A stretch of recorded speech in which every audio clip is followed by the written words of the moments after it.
The mandrel's only made up of 2-inch stainless steel bar. With stainless steel bar pure and simply because a friend of mine uses stainless and I swap them a bit for a jar of coffee. Any sort of steel would do. Obviously a higher quality, it's not easier to machine, but you get a better finish on it, on harder steels. So what I need to do, I need to measure the mandrel on the lathe, the bit the chuck screws on, so I can replicate it on the end of the mandrel on the dividing head. But basically what we've got a boss like that. That's the register that the chuck fits onto. And then we've got a piece coming out like that. And we've got threads on here. And we've got threads on here. The thread diameter is important, but the most important measurement is the diameter of this bit here. That diameter there, because that's the register that the chuck lines up on. The threads hold the chuck on, but the chuck is held concentric on that diameter there. I went through this before when I made the ER32 collar holder. That size is critical. I actually made a go no-go jig for that. It's no good for this particular instance, but that's how I did it. Right, we'll go and measure it up. Right, that's the threads on my lathe. It'll be box fed lathe. I know for a fact it's 1.5 by 8 TPI. But we'll measure it. You measure threads with a thread gauge. Thread gauge fits into there. Right, I'll put that there, you might be able to see a bit better how the thread gauge fits in.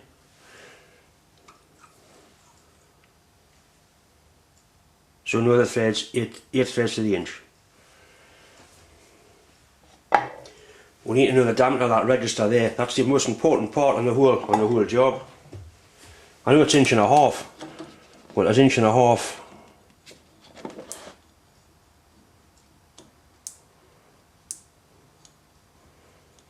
It's actually 1/1000 under 1.5 inches on that make. Right, and I'll measure that register again. Twatting thing.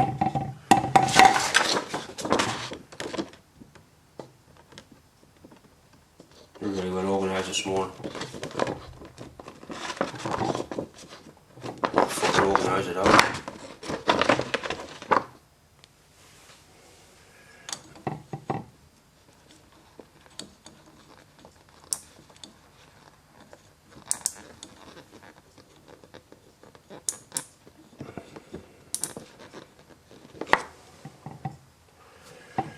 Now, well, you can see that, but it's actually 1/1000 under 1.5 inches. As long as I use this make to make the other one, everything will be fine. The make is accurate. I have tested it, but it's 1/1000 under 1.5 inches.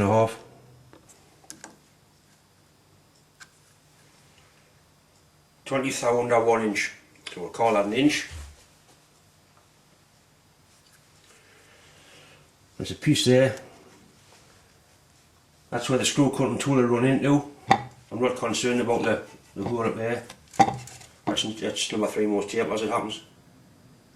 I'll just be putting a straightforward hole into the mandrel when I make it. Right, so we're 1/1000 under 1.5 inches on register.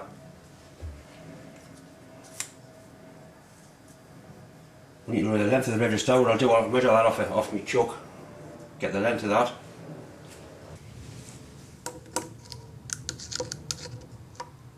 Down the first thread, 300 thou.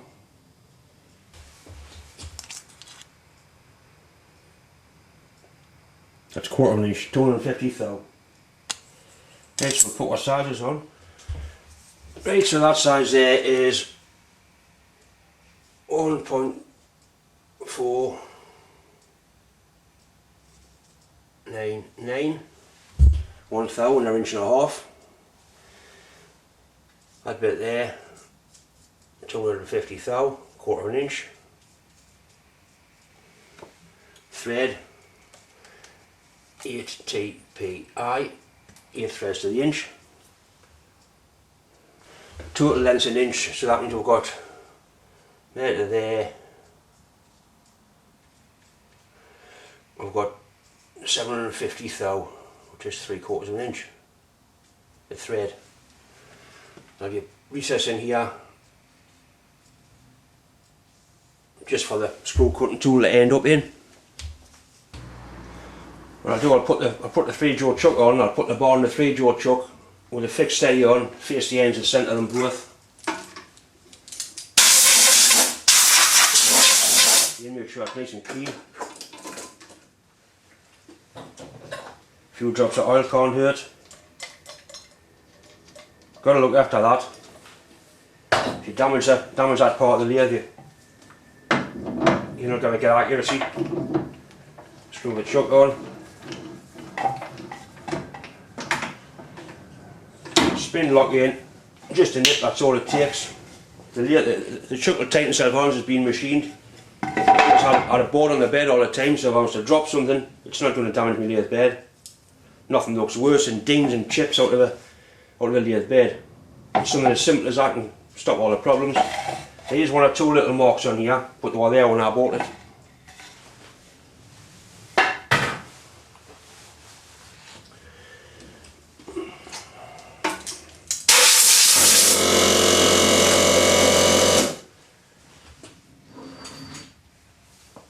Right, this is the bit of bar I'm going to use. 316 stainless, nice stuff, the machine's nice. You haven't got to use stainless, but the lad I got it off, he used a lot of stainless and I swapped it for a jar of coffee. You can't get much better than that. Pull it in, jiggle it round a bit, nip it up. I put a clock on just to see how true it's running. See, I'll have to put a steady on to face the end anyway. Most lathes come with a fixed steady. You generally find them in the cupboard where the motor is, lying rusting away. They don't get used like they should get used. Very handy bit of gear. It mounts solid onto the lathe bed, onto the vane, has a clamp bolt underneath. There's 3 fingers which touch until you move them in to touch the job. Lubricate them with grease. And all it does, it stiffens the job up. I mean, in a bigger lathe you wouldn't need a one, but in a small lathe like this where the job's sticking out 8 inches, I'll need a support there to get the end to face the end. You know, a big long shaft in the lathe, you know, you machine one end of it. The way you set them up is, you screw them up, and they're touching, just touching. Put the lathe in neutral. You can feel them. Just touching there.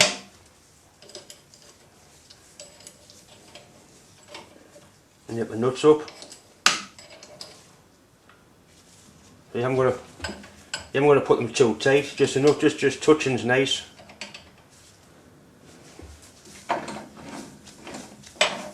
You have them rubbing there. And close it up, that one comes down. Pit size nuts. Nip that one up. Same with this one, you adjust it. Feel them touching.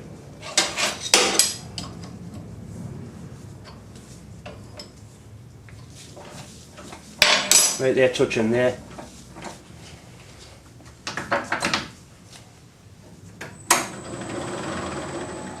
You know, you'll be running the lathe slow anyway.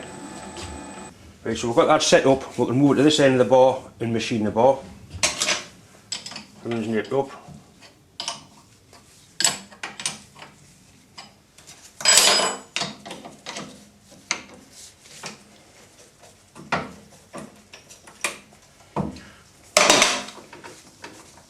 Just marking it. Right, we'll loosen it off. I keep meaning to make a bench spanner to get into this friggin' thing. Slide it up to this end. Nip it up again. That's a balance, not hard up against the chuck.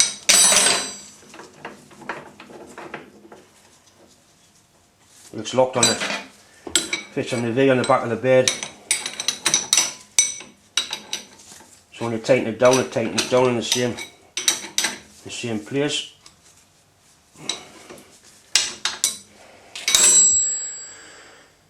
And a little bit of grease. Grease is the best lubricant. Just car wheel bearing grease, nothing exotic. I think they used to use tallow and white lead and various things that are really bad for you. But we'll just stick with wheel bearing grease for the minute. Nip that up.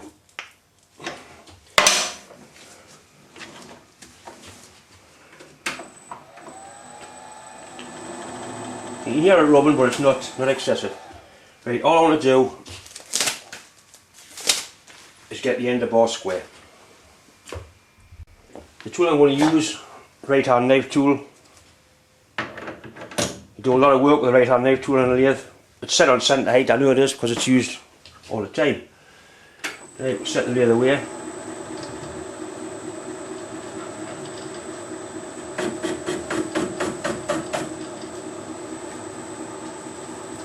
We'll lock our carriage off with more speed.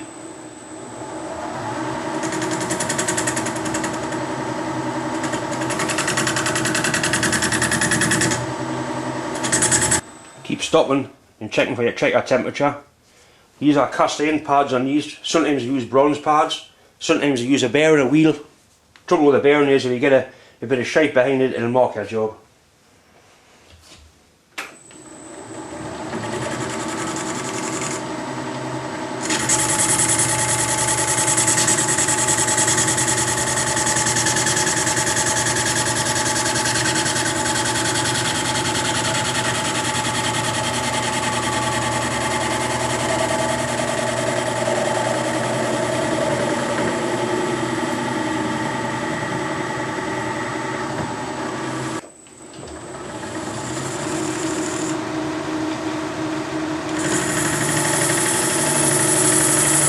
Taking a 10-tool cut off the end, push it without the thick steady on. There's no way it would machine that, it would put it straight out the chuck. You've got that much overhang on it. Sounds like a clean cut this time.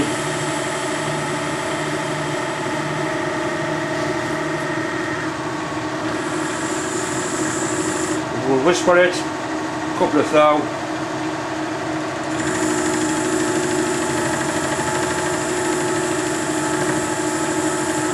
The machine's got power field on the cross side, but I'll do it by hand.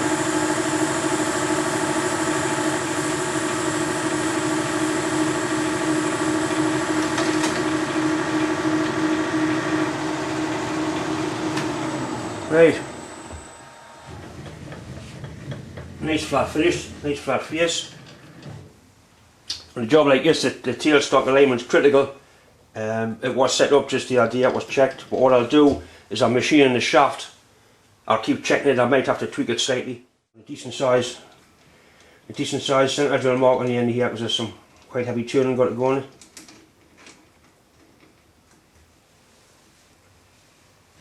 A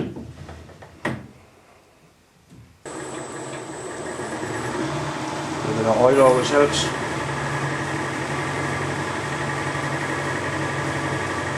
Take your time, centre drill. One of its biggest ambitions in life is to snap up in the hole.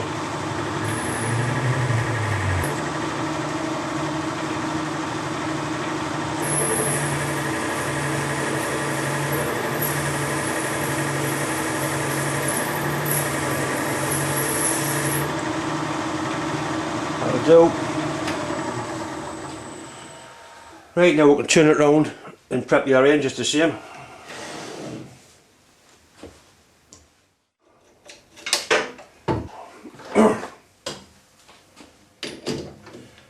Right, out the chuck.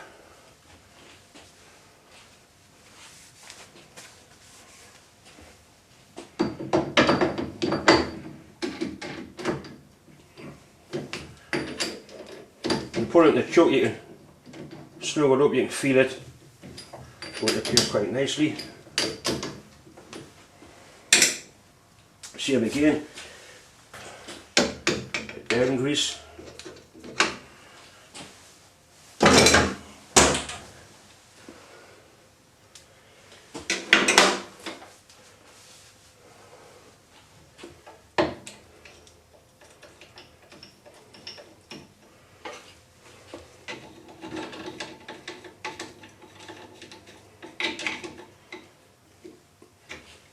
bar is the same diameter at both ends. It's a decent bar, be fairly accurate.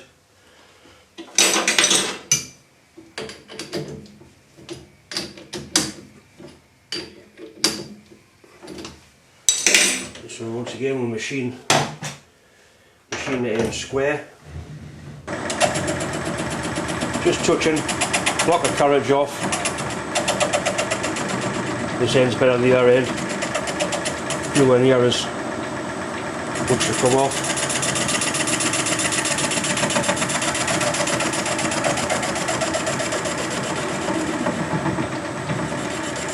Machine's nice stainless. I like working with it. Plus it doesn't rust as well. Big advantage.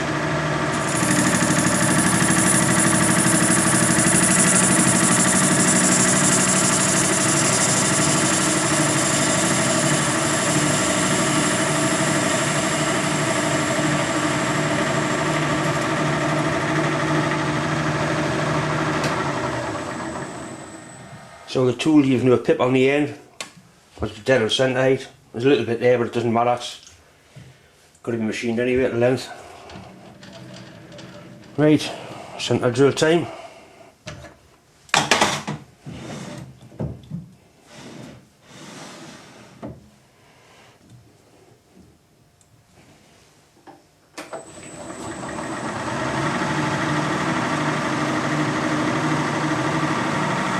So take your time, keep backing it off, keep putting oil into it.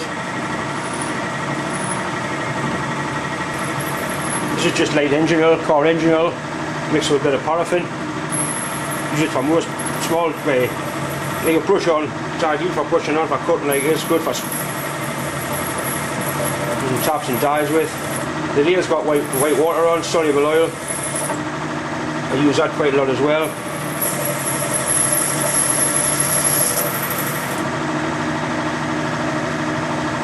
Nice substantial centre. Like I say, there's some heavy turner work going on.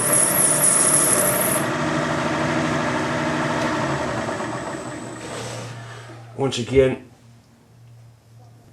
where have I put the bastard? Things disappear in here. There it is. 45-degree tool. Just break the edge.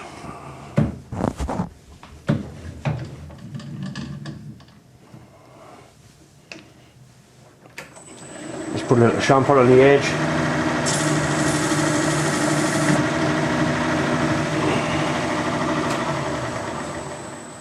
Stops the cut fingers.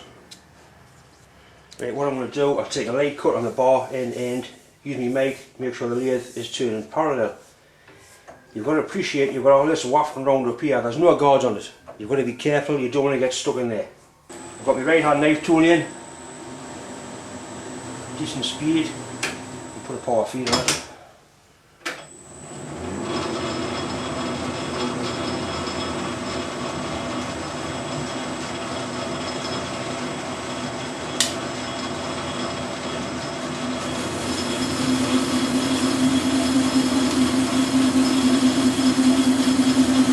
Oh, come on.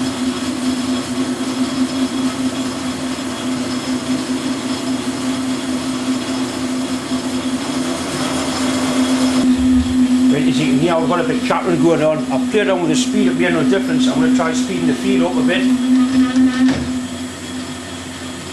Well, that's the same speed, but running a faster feed, which has the same effect as increasing your surface speed, and that's cutting a lot better, a lot smoother. You've got to watch it to see what's happening there. All them stringy bastards are coming out and trying to get wrapped around there. Well, keep an eye on them. I've got a tool here, with a weld rod with a hook on. Use that. You don't go putting your hand in there. That doesn't go on the sick. You can't hurt it. If I hurt it, I'll make another one. Don't put your hand in there and pull them chips out. Put a nice finish on. You see, once I get the other end, I can measure end to end on the bar and see how accurate it's turning. It's the only trouble with machine stainless. You tend to get big stringy chips of it. But with that speed there and that feed, that's putting an excellent finish on. Really good, pleased with that. I'll stop the lathe. One thing you've got to watch for is a driving dog catching anywhere on here. It's not, there's plenty of clearance, but it's something you've got to be aware of.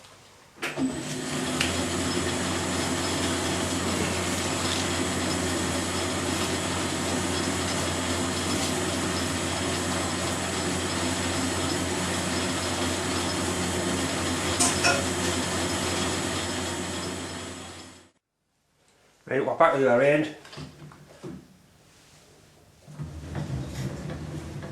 See how the finish is. The finish is good at this end, it's crap at this end. As we've experimented with different feeds and speeds, we're able to get a good finish. We'll have a measure of it. Feeding 17. Actually 11, so we're 6 thou. 6 thou big at this end. This end, that means that's got to come this way 3 thou. Right.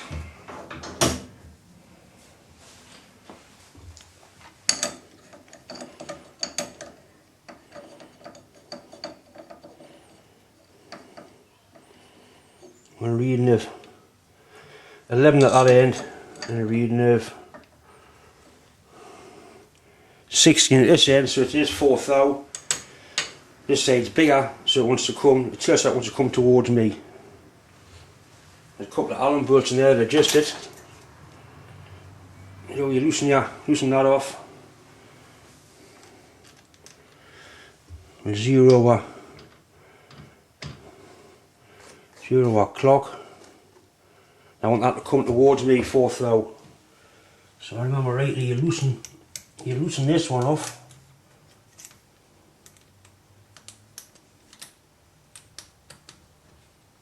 Oh, bastard's tight. Right, you loosen this one. Tighten this one, and you should push it across. Which it is.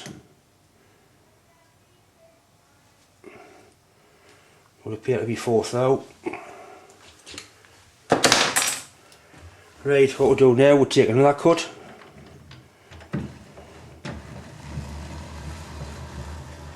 We'll zero that there.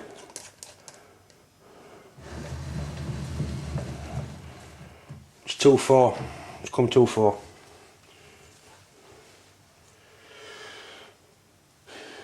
Was 4 thou out too, when you want to move it 2 thou. So we'll loosen this one. Doesn't take much. Loosen this one. Tighten that one.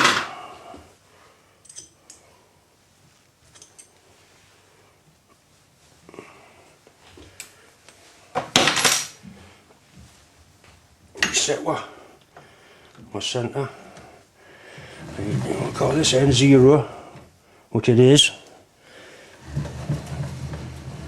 Right, so we've moved it across 2 to 3 thou towards me. We'll take another cut, another light cut, and see what happens. There it is.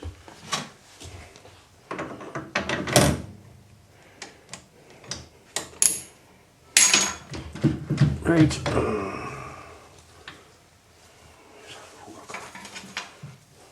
Make sure I can't just slack.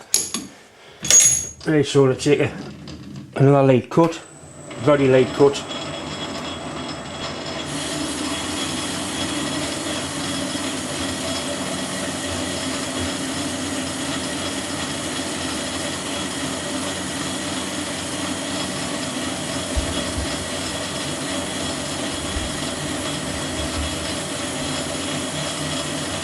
Put a decent finish on that.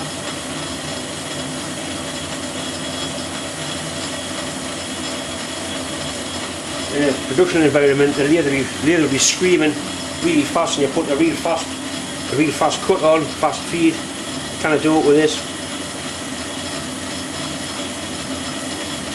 But saying that, it's just a hobby. I'm just messing about at home. It's not got to watch for the chips getting stuck under there.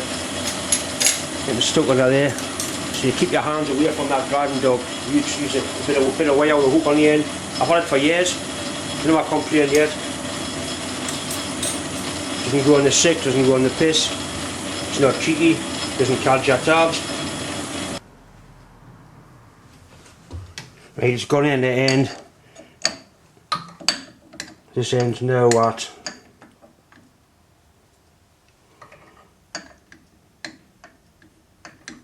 12. That end is at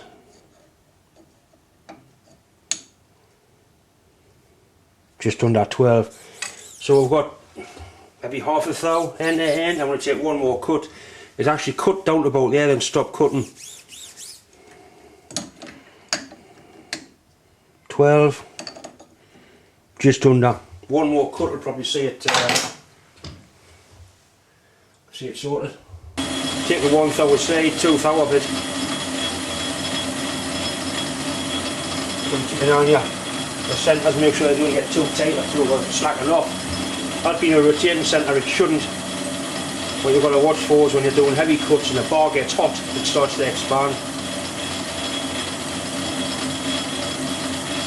Just putting a nice finish on.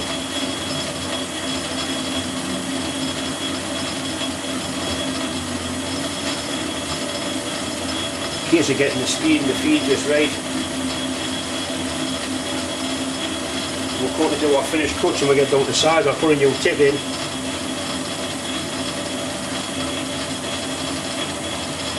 And even I can get a good finish on stainless.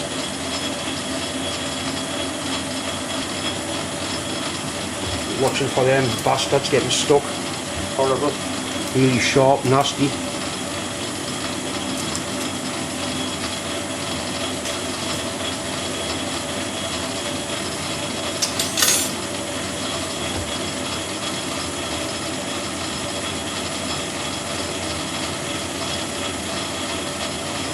I mean, the idea of doing this is means I can take the door, take it out, and turn it over, and it'll be dead accurate. You know, you can take it out and do something to it and put it back in, dead accurate straight away.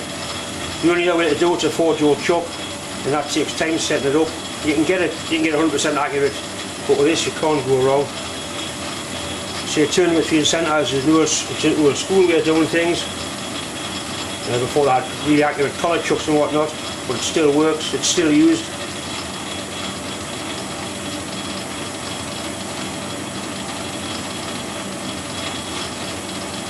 I mean, the ball, there's a lot to come off the ball. Once you get the threads on this end, there's a lot to come off the other end of the ball. We'll be taking some real heavy cuts. Not with that tool.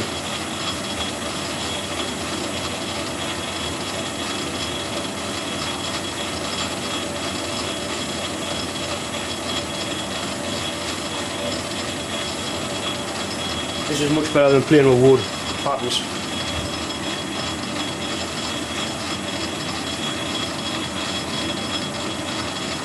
Still cutting, just polishing it.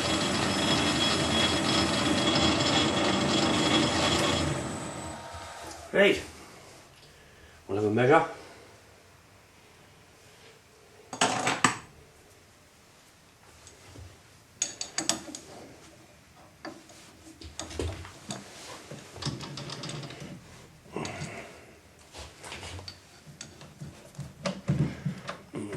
Get out of the road. Right, we're looking at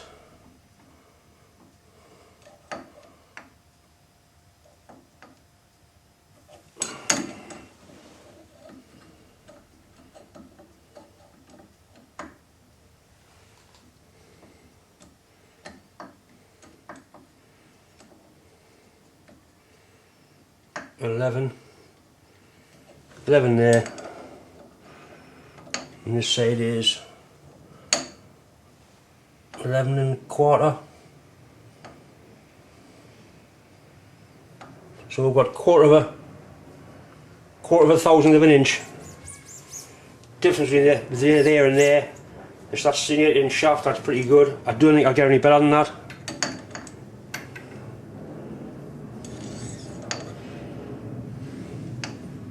I don't think I'll get any better than that. Happy with that. Happy with the finish we achieved on it.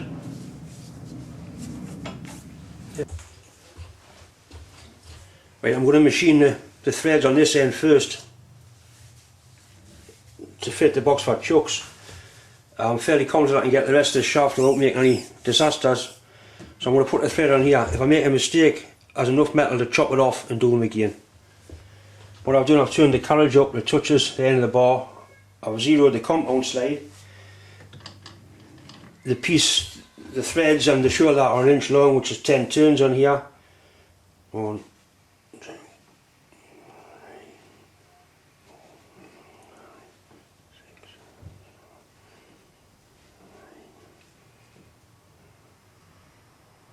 That's 1 inch. What did you do that for, you dozy bastard? Right, start again.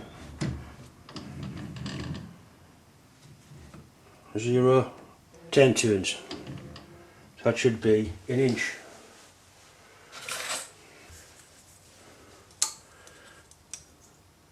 Which it is, so that's going to be our shoulder. Set it away.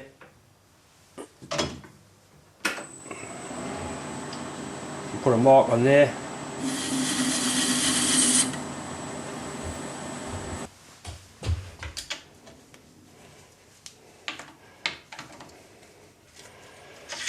Got a carriage stock as well, I'll put that on. So we'll know when we get to that, that's what inch.